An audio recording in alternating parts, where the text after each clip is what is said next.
Hi, I'm Callie Cromartie, and this is my video presentation assignment for the intersection of me. I chose to do a video because I prefer to talk about things rather than type them.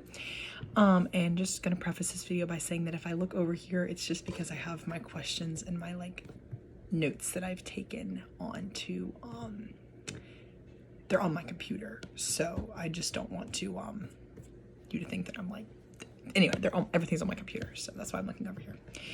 So to answer the first question, the definition of social class is a system of stratification practiced primarily in capitalist societies, ranks groups of people according to their wealth, property, power, and prestige, and that was found on page 180 of our textbook. And my social class is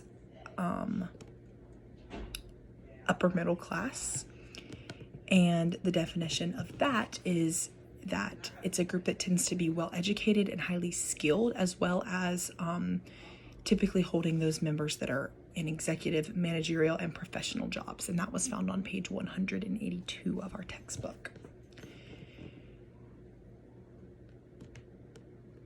And I'm just going to talk a little bit about that now. And basically that social class is a very large, broad category that I feel like a lot of times gets kind of divided, if you know what I mean.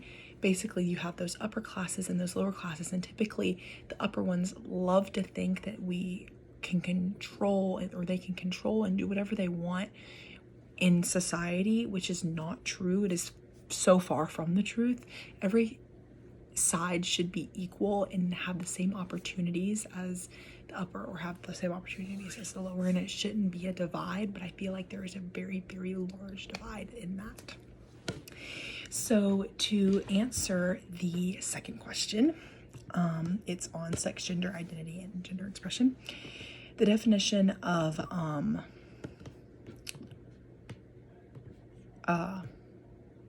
sex is referring to an individual's membership in one of the two biological categories of male or female.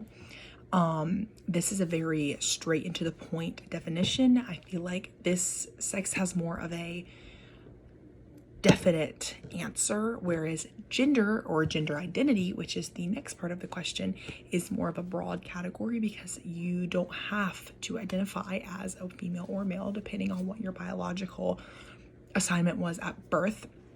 You have the freedom to do whatever you want with your gender or your gender identity, and that is completely up to you, and it really does not have anything to do with sex, because your sex is, like the definition said, it's your given gender from birth. Like, it's physically what you are, whereas your gender identity is what you want to be.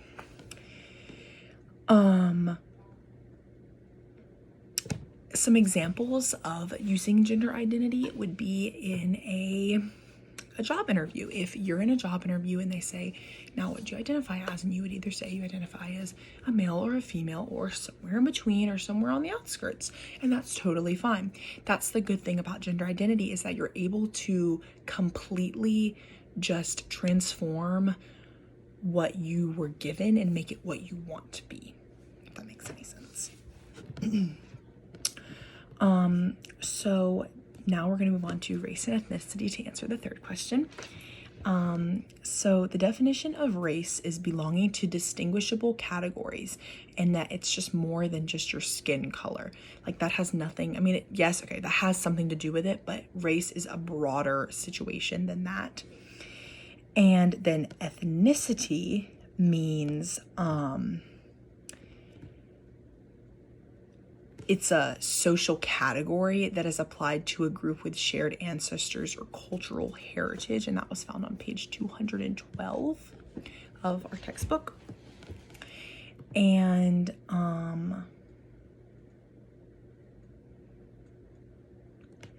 okay, so basically some examples that I found in the book. I have a quote, and it was basically that there are no true races. And I think that that is a really, really good quote to use for this situation, because it provides that sort of open-ended answer, I guess.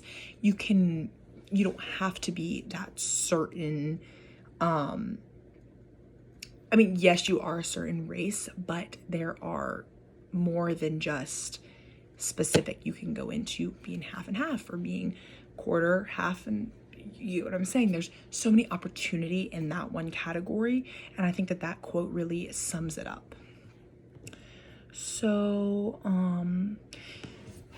some other just like social statuses that I find are super important are like, they're important that I found in like the textbook would be like adding on to the social class aspect. I found that just in general, like income is something really, really interesting to look at when they have charts and stuff in the textbook, because it can go to show that just because you may make a certain amount a year, that does not mean anything in like the long scheme of things. Because if you make a certain amount, but you have the biggest house possible, you're going to be losing so much more money.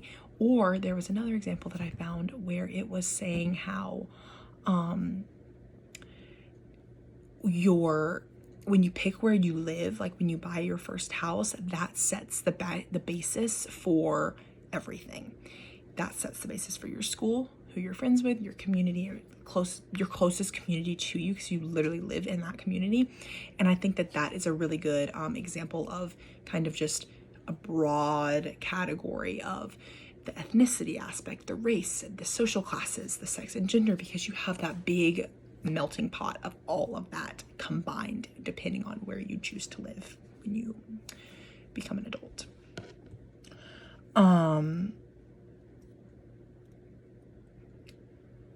So I think that a lot of times people, when they first meet me, probably judge me for either what I'm wearing or how I talk or just little things like that, because yes, I am born and raised here in Wilmington, North Carolina, and I think that has a lot of backlash sometimes, because people think, oh, you were raised in a southern town, a southern community, you're probably not who I want to hang out with. And I completely disagree with that, because I think that just because I may be a white female who has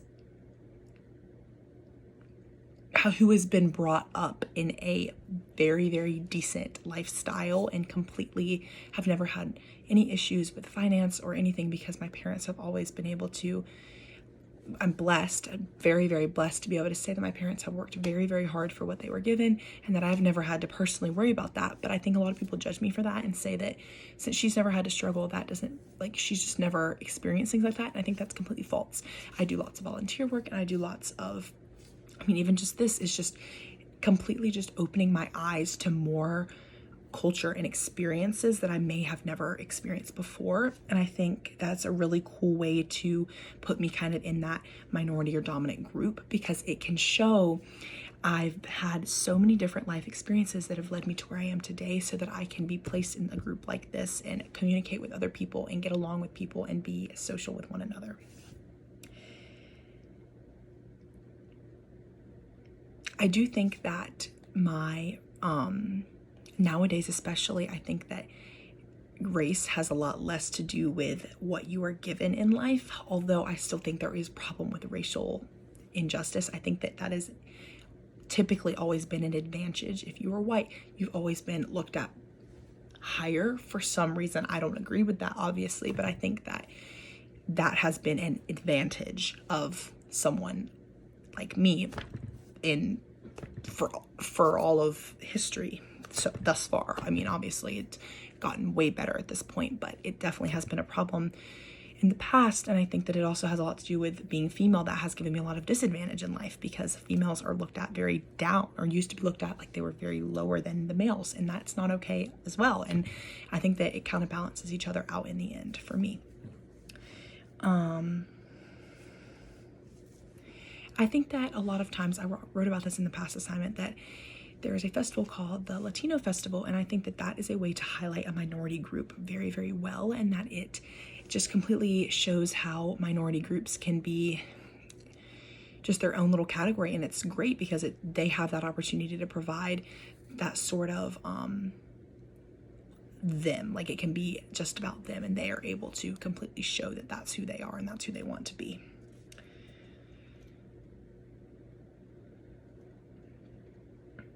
People in minority groups have always had that little bit of struggle in life, and I think that it's really important that dominant group members and minority group members come together and try to mush that barrier that has been created. And like the question asked, whether it's individually or through institutions, there's lots of wiggle room there, and it can provide a very good opportunity for both minority and dominant groups as well.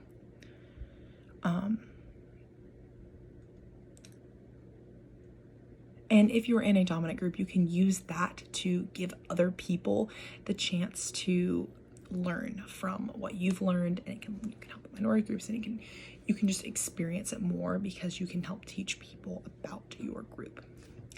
So yeah, that is my paper/video presentation assignment, and thank you.